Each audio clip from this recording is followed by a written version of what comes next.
Thank you and good morning. Capital Preferences, I'm the co-founder and CEO, along with my co-founder Shachar Kariv, who's chair of the economics department at Berkeley, University of California Berkeley. And today we're here because we have reinvented a core process that touches all banking customers, whether they be investment customers, credit card customers, et cetera. And the core process that's fundamentally broken, that needed reinvention, is how we actually profile a customer for their risk preferences, their time preferences, and their social or distributional preferences. It's a legal requirement and regulatory requirement in all geographies.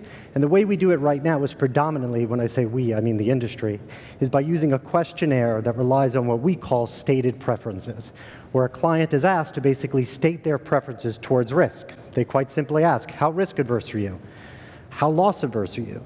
And we expect clients to actually be able to state those to us, and then once we get that, we actually compound the problem in the industry by adding a self-created scoring system, which we then turn into some sort of overall score and then map people to portfolios or recommended products. We, instead of asking people to state their preferences for risk, time, or distributional preferences, we instead will look at the decisions they make under risk, and from that we'll recover their preferences from their choices.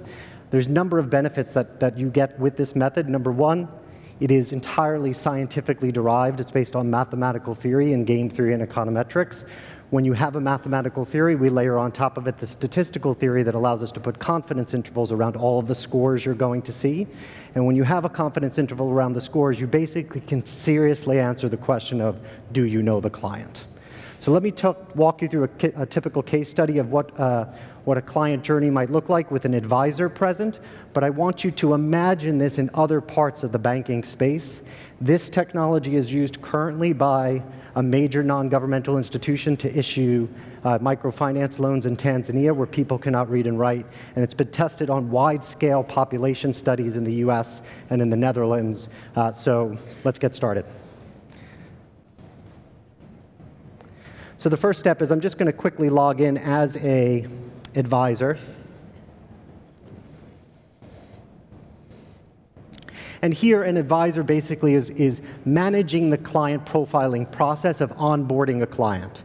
So there's a number of different clients here. The one thing I'm going to just quickly do is just show you can create a client. All of this is really built around APIs that tie into the CRM platforms of banks and investment managers and wealth managers. So let's just imagine for the sake of time that I actually have a new client. He's already in there. It's Mr. Pick Me.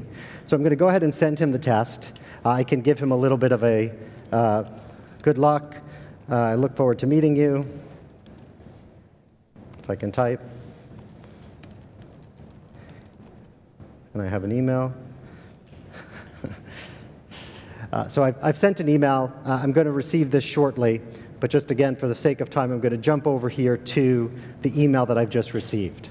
So the client would receive an email. The important thing here is it's entirely customizable for how you want to integrate the profiling process into your customer journey. But I've received an email, and it simply says, we're interested in understanding how you see your money while you're saving towards your retirement goal. So I'll quickly confirm, having received the core information back to validate that this is correct. And now I'm facing a demo. And I'd like you to just read this with me, because what I'm going to do here is individually test your risk preferences for whatever goal you have in your head at the moment. Let's just imagine retirement.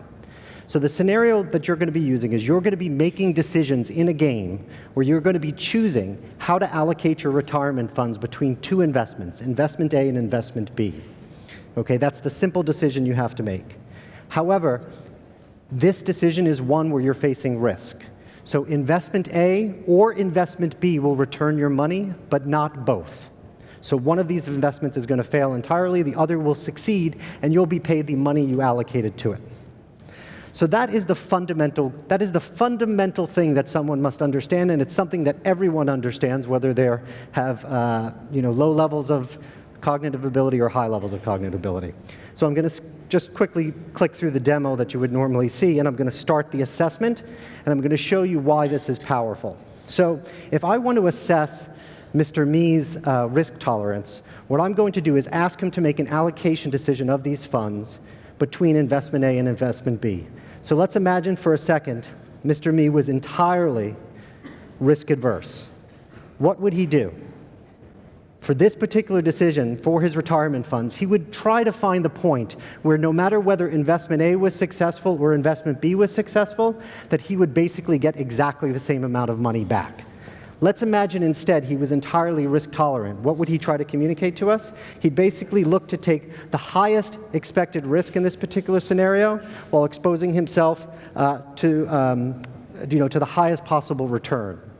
Any point that he picks between that 45-degree intercept and that highest point is basically a very fine measure of his risk preferences for this particular risk environment, which is represented by the slope of the line. And then what we need to do is basically capture about 8 to 10 more of these decisions with different risk environments, and what we then have is the ability to recreate his utility function for how he makes risk-reward decisions in the domain of retirement funding.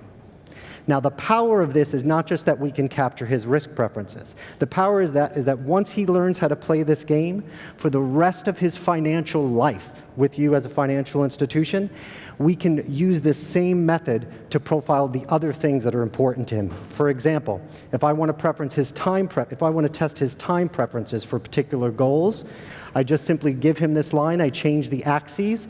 Instead of investment A, that's money for you today. And instead of investment B, that's money for you in 10 years at retirement. How would you choose along this downward sloping line in making those allocation decisions? If I want to test his distributional preferences for estate planning, on the axis there, I put money for his first wife and money for his second wife on the distributable preferences, or something to that effect. I'm just joking. But again, it's a very powerful and portable way to understand someone's risk preferences in the domain of advice. I'll show you quickly what that actually does and how that's interpreted. This is going to be featured this spring in a major reality TV show in Australia, where we are using this tool basically to help advisors and clients better understand the client's true preferences. And here's a representation of that. So I would ask for your support and your vote. We were a finalist in the City Mobile Challenge.